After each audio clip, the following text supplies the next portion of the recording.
800 وليكن لسنة 2020 حبس. يبقى في حاجتين، هو ما دام واخد حكم جنائي يبقى ده اسمه رقم حصر حبس. لو واخد غرامة بنقول حصر غرامات. الموظف بيبص قدامه أو وراه، يجي جايب الدفتر اللي فيه السنة اللي فيه الرقم ويجي فاتح باسم فلان الفلاني. مين حضرتك؟ ده السؤال اللي بيبدأ يسأله لا.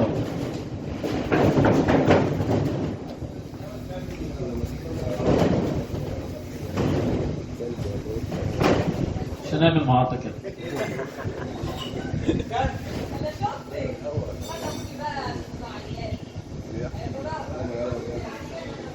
الموظف طبعا ايه بيطلب الصفة. الصفة اتفقنا ان في حاجة اسمها التوكيل. التوكيل ممكن يبقى عامل لحضرتك توكيل قضائي زي ما قال لك ده انا عامل لك توكيل، او ممكن يكون عامل لك توكيل خاص. ايا كانت الصفة طبعا بتبدأ. بعد كده يبقى التوكيل 1 2 وانت ماشي بيبقى معاك صورة بطاقة الرقم القومي الخاص بالمتهم او موكله. 3 بيبقى معاك صورة الكاميرا، بتصور توكيلك بتصور بطاقة الرقم القومي بتاع الشخص اللي بعتلك واتس ماشي، اداك صورتها ماشي، بتصور صورة الكاميرا. بيجي مطلع لك زي ما بيقولوا كده تقرير الأول، يقول لك طبعا ادفع في الخزنة، تاخد انت النموذج الخاص وتروح تدفع في الخزنة وترجع. دفع لك قرر لك الرسم برجع.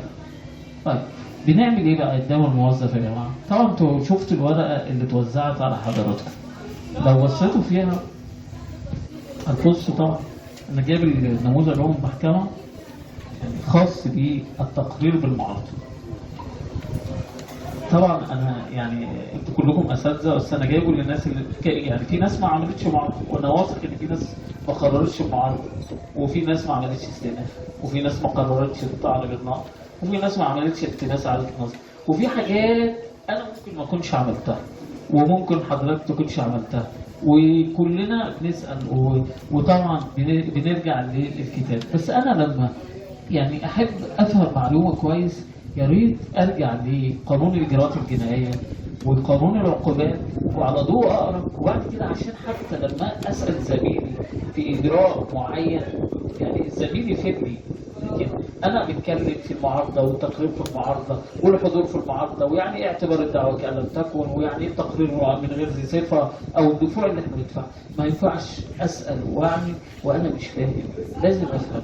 فمن باب اولى طبعا اقرا واسال مش عيب، والاطلاع يعني اسهل منه طبعا. والنجاح اي محامي ممكن يبدا بسهوله جدا.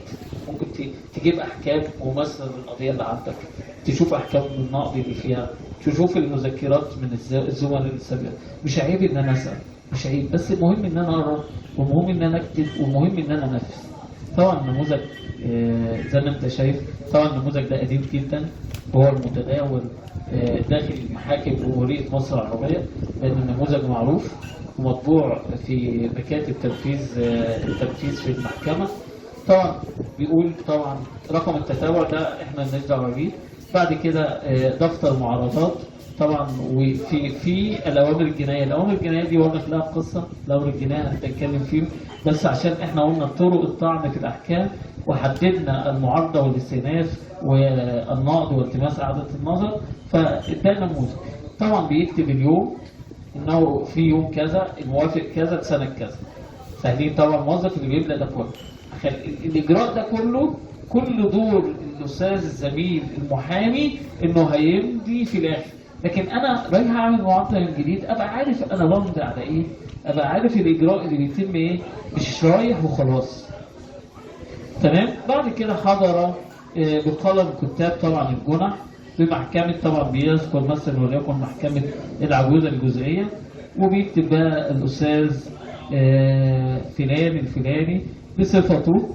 طبعا كل واحد بيكتب اسمه عادي، الاستاذ احمد، اسمه محمد، بصفته وكيلا عن، بيذكر طبعا المتهم.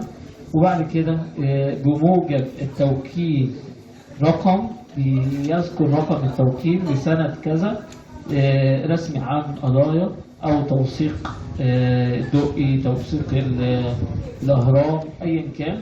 ثم بعد ذلك وقرر، طبعا بيقرر المعرض وبيذكر طبعا بيانات الحكم. طيب بعد كده، بعد ما يقرر المعارضة بيديك تاريخ جلسة. النهارده مثلا وليكن 3/12/2022 قال لك جلسة المعارضة في شهر 1/2023. طيب أنا عملت المعارضة. طيب إيه اللي يثبت إن أنا عملت المعارضة يا أساتذة؟ في طريقين لإثبات إن تمت المعارضة. الطريق الأول إن أنا أقدم على شهادة من الجدول، أقدم على شهادة من الجدول بالقضية، واخد المعلومات من التنفيذ بان انا عرضت في شهر 1/23، والجدول يكتب لي شهادة ان المتهم فلان الفلاني كان صدر ضده حكم غيابي وعرض لجلسة كذا، واختم الشهادة واديها الموكل على اساس يروح يسافر بيها لو واقف في المطار، او يروح يستخرج بطاقة الرقم القومي لو كان واقف في الاحوال المدنية، او يروح المرور في حالة لو هو كان موقوف على ترخيص السيارة. طيب ممكن تفاجئ مثلا ان ما لحقتش الخزنة وما عملتش الشهادة. طب في الحالة دي ممكن نعمل ايه؟ في حاجة اسمها كف بحث، حد سمع عنه؟ اكيد. تاخد من التنفيذ ان فلان ده عارض بتاع كذا ويختمها زي كف بحث. ده اجراء سريع في حالة ان انا ما لحقتش الخزنة، ما لحقتش، لان الراجل ده ممكن يكون محتجز او محبوس او طبعا في اجراءات تانية دلوقتي بتحصل، ان شخص بيبقى في القاهرة وعليه حكم في خارج القاهرة مثلا في الصعيد او في وجه البحري، طبعا بيتم مخاطبة النيابات ويعارض والكلام ده كله، بيخرج ويقرر وبعد كده يتابع قضيته في النيابة المختصة. طيب ده خاص بالتقرير بالمعارضة. تمام؟ طيب التقرير بالمعارضة بيحصل ايه تاني بعد التقرير بالمعارضة؟ بحضر في الجلسة المحددة. طيب المعارضة مش ممكن واحد وهو ماشي في مكان او في اي مكان يتم القبض عليه ونتيجة تشابه الاسماء مضطر ان هو يعمل معارضة؟ بيعمل معارضة.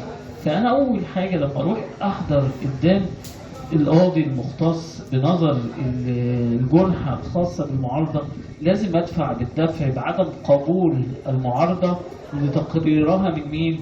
من غير صفر، وأثبت إن الشخص المتهم خلاف الشخص المقرر بالمعارضة. وطبعا بتجيب طبعا لما بتطلع على المحضر وتشوف تشابه الأسماء أو الواقعات أو صلة هذا، طبعا المحكمة بتقتنع وبتبتدي طبعا بتعمل ايه في الحاله دي المحكمه؟ تدي عدم قبول المعارضه، وبعد كده تدي ايه؟ واحاله الدعوه مره اخرى فين؟ للنيابه العامه لادخال المتهم الحقيقي اللي هو المعني بالاتهام.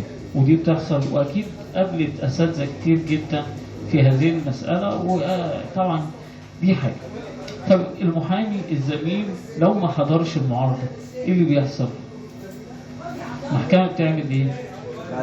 اعتبار المعارضة كأن لم تكن. يبقى من باب أولى لازم أحضر أمام المحكمة وأثبت دفوعي على أساس اعتبار المعارضة كأن لم تكن. ما ينفعش يبقى كده القاضي حتى لو حضرت لا إما هيديك قبول وإلغاء والقضاء مجددا بالبراءة، أو بيديك عدم قبول الدعوة لرفعها أو لتقريرها من غير ذي صفة، وحالتها النيابة العامة لإدخال المتهم الحقيقي، وممكن تدي قبول ورفض وتأييد. يبقى أنا لما أشوف المعارضة فيها اعتبار الدعوة كأن لم تكن، ده معناه إن مفيش حد حضر عن المتهم. ماشي؟ يعني في فكاهة كده، زميل يعني كان لسه أول مرة يدخل المهنة، المهم راح بص ما حضرش، قال يعني بفضل الله من غير ما احضر القاضي اداها اعتبار الدعوه المعارضه كان لم تكن.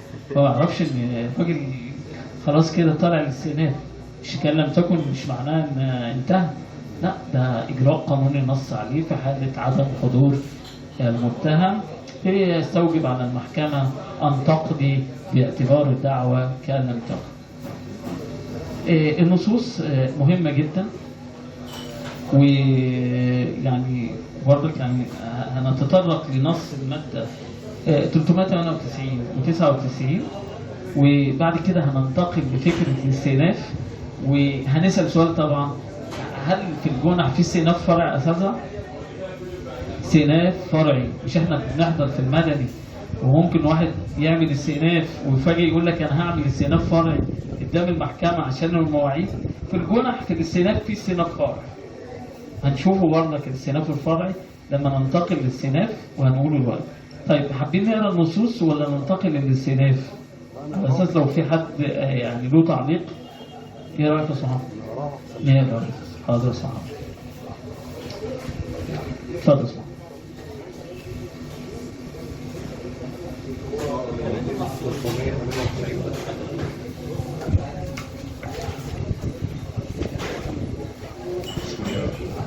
المادة 398 إجراءات جنائية. تقبل المعارضة في الأحكام الغيابية الصادرة في الجنح المعاقب عليها بعقوبة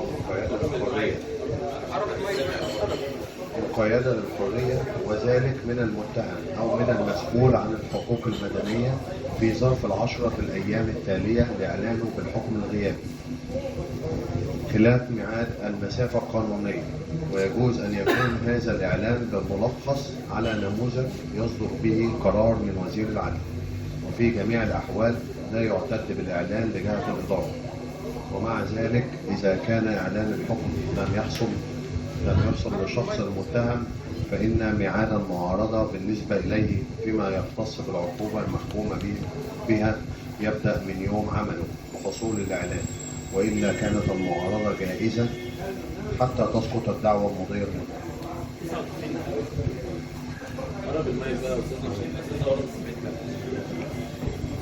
في فقرة أخيرة برضه في 398 حضرتك: ويجوز أن يكون إعلان الأحكام الغيابية والأحكام المعتبرة حضوريا طبقا للمواد 238 إلى 241 بواسطة أحد رجال السلطة العامة، وذلك في الحالات المنصوص عليها في الفقرة الثانية من المادة 234. المادة لا تقبل، قلنا 398 تقبل من المتهم والمسؤول عن حقوق الجنائي، لكن المجني عليه لا تقبل. اتفضل. المادة 399 من الإجراءات الجنائية: لا تقبل المعارضة من المدعي بالحقوق المدنية. اللي هو المجني عليه ده الحقوق المدنية خلاف المسؤول عن الحقوق المدنية.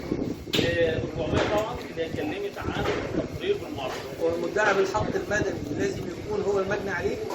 لا دي بقى دي قصة، دي رسالة دكتوراه دي بقى. المدعي بالحق المدني لازم يكون الحق المجني عليه. طبعا احنا عندنا نص المادة 251 للمضرور معايا يا استاذي؟ للمضرور من الجريمة أن يدعي أو يقيم أو يدعي مدنية. واخد بال حضرتك؟ ده نص تاني. لو جينا نتكلم في الدعوة المدنية، أنا وعدتكم إن الدعوة المدنية اللي احنا بنقولها أقساط منصوص عليها في أكثر من 22 نص في قانون الإجراءات الجنائية، بخلاف بقى طبعا لو تطرقنا للقانون المدني عندنا المادة 163 و221 و22، وطبعا مسألة متعلقة بالتعويض عن الأضرار المادية أو الأدبية أو الموروثة من جراء الفعل، وفي التعويض عن الفعل غير المشروع، وفي طبعا مسؤولية حارس الأشياء زي ما الأستاذ قال، ومسؤولية حارس الحيوان. يعني تطرق كبير جدا في هذه المسألة طبعا. لكن المضرور من الجريمة خلاف المجني عليه، لأن ممكن النهارده حتى في قضايا الحوادث لو حد بيشتغل تعويض، يعني الزميل كان تطرق لمسألة التعويض عن الحوادث. النهارده عندي ورثة يعني مثلا أبناء وجد.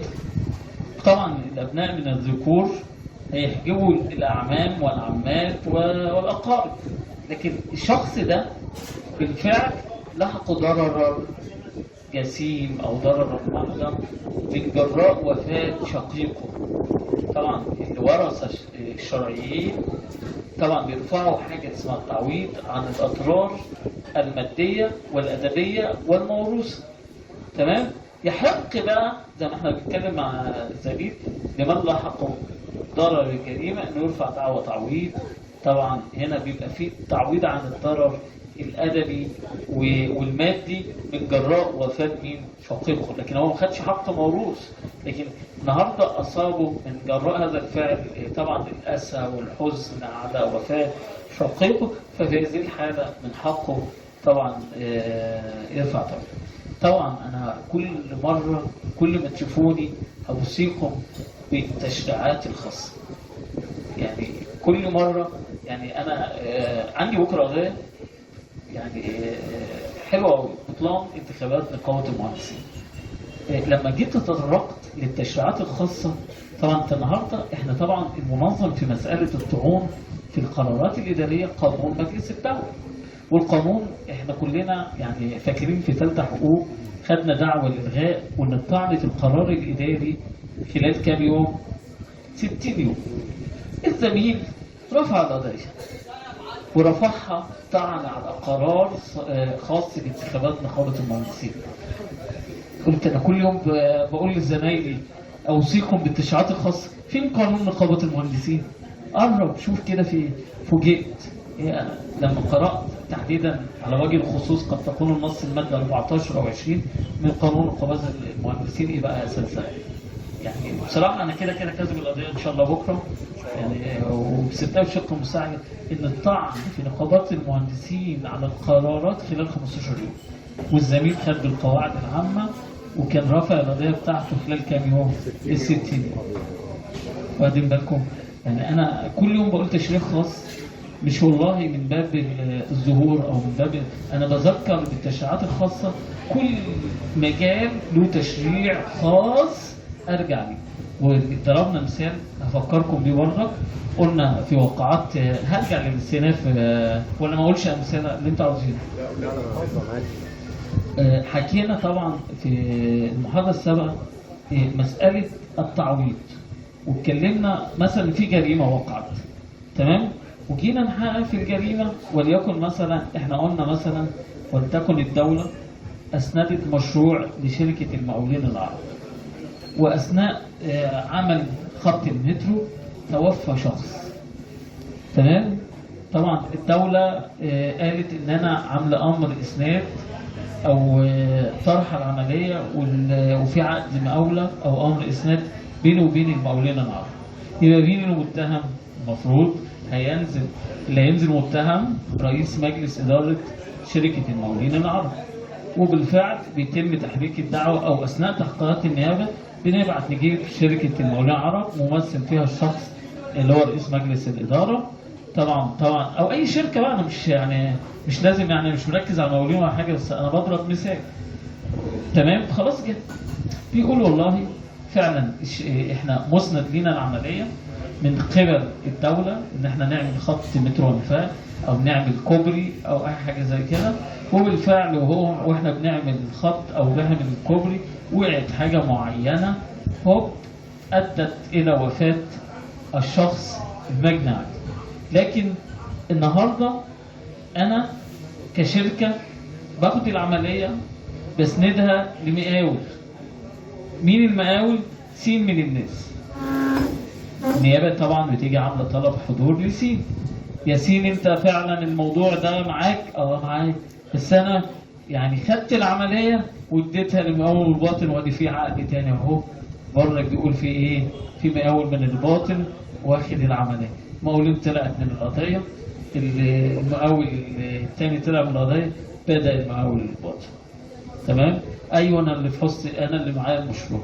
طيب شفتوا بقى، يعني كان في امر اسناد لشركه من شركات الدوله مثلا، بعد كده خدوا مقاول، بعد كده خدوا مقاول باطن. شكل العام في الاول وفي الاخر طبعا اللي هي المقاول. طب ممكن المشروع فعلا في حوزه المقاولين واديته للمقاول الباطن، ايه السند القانوني للدفاع بذلك؟ يعني النهارده خلاص انا بقول لك والله انا اديت المشروع للشركه بتاعه الاستاذ محمد.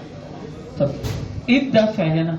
طبعا لو بصينا لاوامر الاسناد، يعني اي امر اسناد او اي بروتوكول او اي عقد من التعاقدات بنلاقي في نهايه العقد او قبل البند النهائي يخضع هذا العقد او هذا الامر لقانون المناقصات والمزايدات.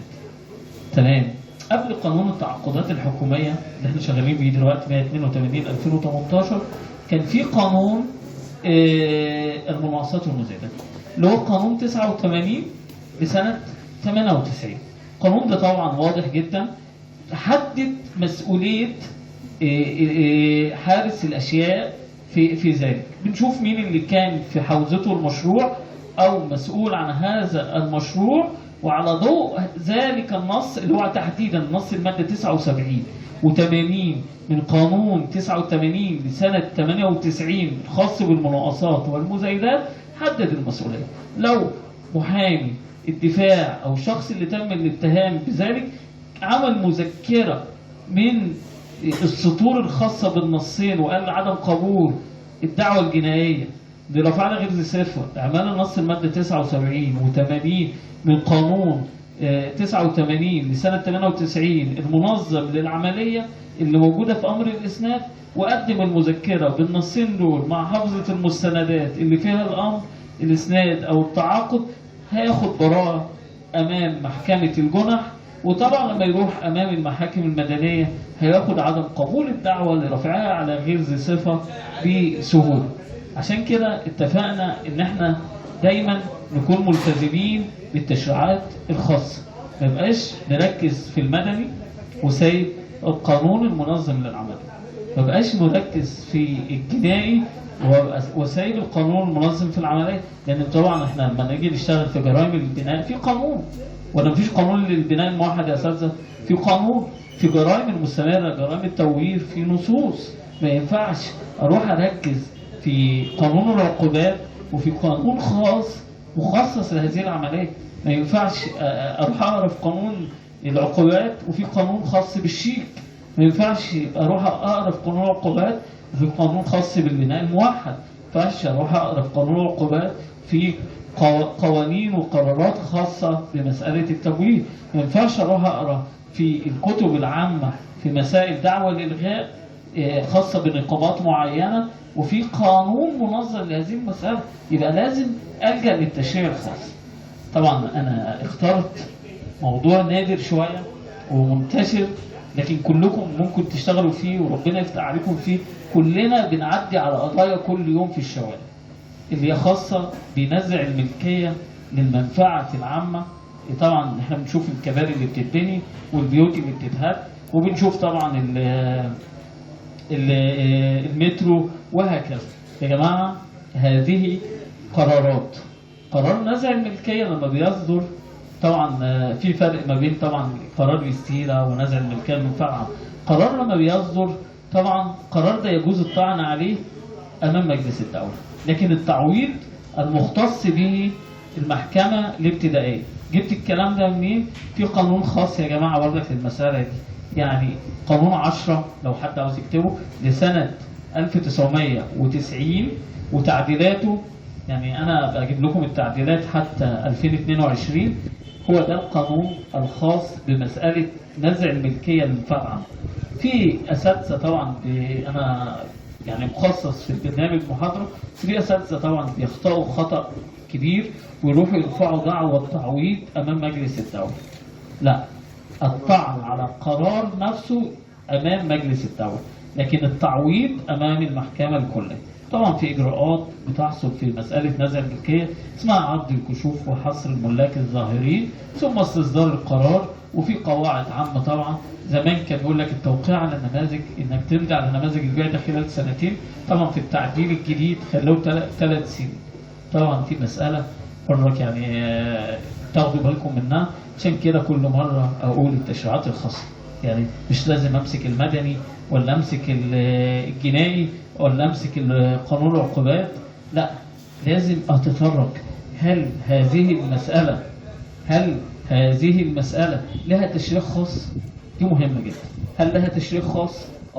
يبقى لازم اقرا التشريع الخاص، لان هو المنظم، لان ده هو اللي انا هتقاضى على اساسه، هو ده اللي انا هرفع الدعوه عندي سواء مدنيه او جنائيه على اساسه. ما ينفعش يبقى قانون موجود منظم لعمليه طرح عمليه خاصه مثلا بمناقصه او مزايده واروح اشتغل في القانون المدني، والقانون منظم فيه يخضع هذا العقد لقانون التعاقدات الحكوميه اللي هو موجود به حاليا، او لو كان قديم شويه يخضع هذا العقد لقانون المناقصات المزايدات 89 لسنه 98 اللي قبليه كان رقم 9 سنه 83. يعني انا بقول ناخد بالنا بالمسائل بسيطه لان دي مهمه جدا. لو في حد عاوز يتطرق لاي سؤال طبعا انا هكمل. التقرير بالاستئناف هو نفس التقرير بالمعارضه. تقرير بالاستئناف عندنا نموذج التقرير بالاستئناف لو بصينا فيه برضك هنلاقي ان التقرير بالاستئناف طبعا حضر للقلم الجنائي في محكمة كذا. طيب هل التقرير بالاستئناف يا اساتذه بنقرر فيه بالاستئناف هو نفس الشخص اللي احنا قررنا عنده بالمعارضه؟ هنروح له برضك ونديله رقم الحصر الجديد بعد ما نحضر الجلسه، هو نفس الموظف ونقرر بالاستئناف. بعد كده ما بنقرر بالاستئناف ايه اللي بيحصل؟ بتنتقل الدعوه الى محكمه الجنح المستأنفه. خلاص كده استأنفت هتروح قدام محكمه الجنح المستأنفه وتبدا نظر الدعوه امام درجه ثانيه. وطبعا الاستئناف ده مثال للدرجات على التقاضي، ان احنا طبعا بيبقى في عندنا محكمه اول درجه ومحكمه ثاني درجه، واحنا طبعا نتمنى ان يكون في تعديل تشريعي. ده احنا بنقوله من زمان وكتبنا في ابحاث كثيره، خاصه ان يبقى الجنايات التقاضي فيها على درجتين هتحل مشاكل كثيره جدا. لان لو الجنايه زي الجنح ان فيها درجتين من التقاضي بدل ما يبقى صدور حكم على المتهم يبقى اداله فرصه انه يقدر يعمل استئناف في هذا الحكم ويقدر مثلا يعدي من اندفاعه. او في كم من القضايا طبعا بتظهر فيها البراءات بعد صدور فيها الاحكام. عشان كده درجات التقاضي مهمه جدا. طيب احنا قلنا يعني سؤال ولا نعديه؟ الاستئناف الفرعي. الاستئناف الفرعي عاوز تقول؟ تعال. طب تعال وانا هخليك تقول الدعوه المدنيه وتقول الاستئناف الفرعي. طب تعال.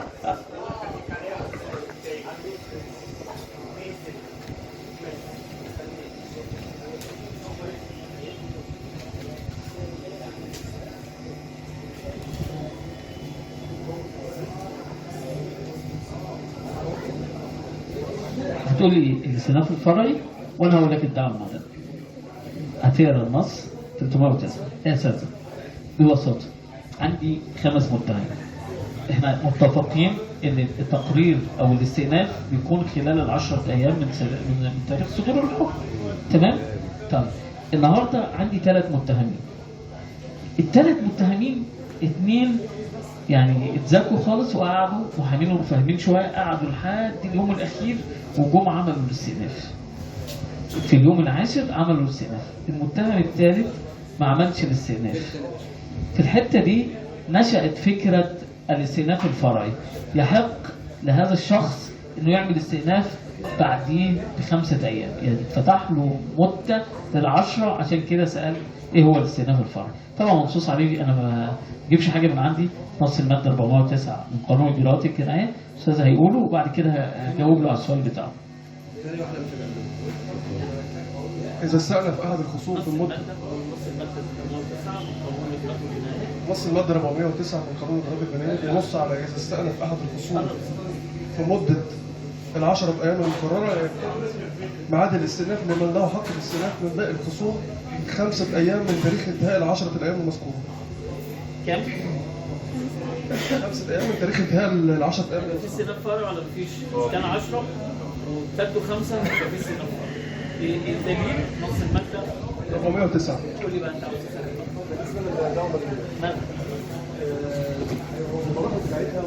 طيب حاضر.